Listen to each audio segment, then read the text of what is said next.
যুদ্ধের ময়দানে প্রতিপক্ষকে পরাস্ত করতে এবার নতুন অস্ত্র নিয়ে আসছে চীন। নিজেদের সরকারি সংবাদ মাধ্যম সিসিটিভিতে এই অস্ত্র সংক্রান্ত একটি অ্যানিমেটেড ভিডিও প্রকাশ করছে তারা।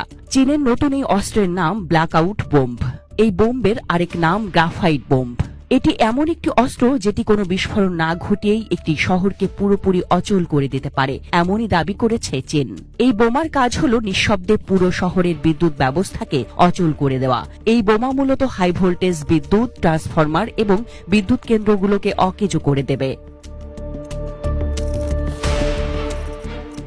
চীনের সরকারি সংবাদ মাধ্যম সিসিটিভির তথ্য বলছে, মূলত কোনো শহরের বিদ্যুৎ কেন্দ্রগুলোকে চিহ্নিত করে সেগুলোকে নিশানা বানাতে সক্ষম এই বোমা। কার্বন ফিলামেন্টকে ব্যবহার করে বিদ্যুৎ ব্যবস্থায় শর্ট সার্কিট সৃষ্টি করে পুরো ব্যবস্থাকেই অচল করে দেবে। একটি বোমা 1,07,500 বর্গফুট এলাকার বিদ্যুৎ ব্যবস্থাকে অচল করে দিতে পারে।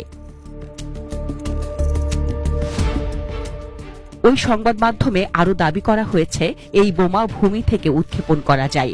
এগুলো ক্ষেপণাস্ত্রের মতো কাজ করে। 290 কিলোমিটার দূরত্বের লক্ষ্যবস্তুতে আঘাত হানতে সক্ষম এই বোমা। একটি বোমায় 490 কেজি বিস্ফোরক থাকবে।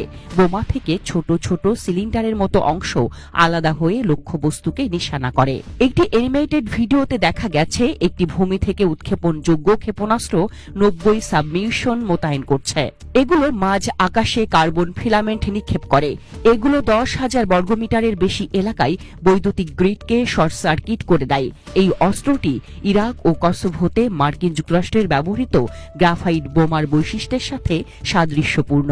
যদিও যুদ্ধের ময়দানে এগুলো সত্যিই কাজ করবে কিনা তা এখনো অজানাই রয়ে গেছে। এই বোমার ধারণাটি প্রথমে সামনে নিয়ে আসে China aerospace science and technology corporation. তবে এর প্রযুক্তিগত বৈশিষ্ট্য প্রকাশ করেনি প্রতিষ্ঠানটি। যতদূর জানা গেছে, এই বোমার প্রধান লক্ষ্য হল ইলেকট্রোম্যাগনেটিকের তারতম্য ঘটিয়ে প্রতিপক্ষের command control, communications, computers, intelligence, surveillance কাঠামোকে দুর্বল করা। এই অস্ত্রের প্রভাব কেবল যুদ্ধক্ষেত্রেই সীমাবদ্ধ নয়। তাইওয়ান পরিস্থিতিতে চীনের নতুন গ্রাফাইট বোমার অপারেশনাল এবং কৌশলগত প্রভাব বিশ্লেষণের জন্য একটি বৃহত্তর কাঠামোর মধ্যে প্রসঙ্গীকরণ করা প্রয়োজন। Taiwan centre for security studies বলছে, তাইওয়ানের রাজধানী তাইপে মাত্র 3টি ট্রান্সমিশন চেকপয়েন্টের উপর নির্ভরশীল। তাই চীনা নতুন ব্ল্যাকআউট বোম্ব নিমিষেই তাইপের বিদ্যুৎ ব্যবস্থাকে অচল করে দিতে পারে বলেও ইঙ্গিত দেওয়া হয়েছে।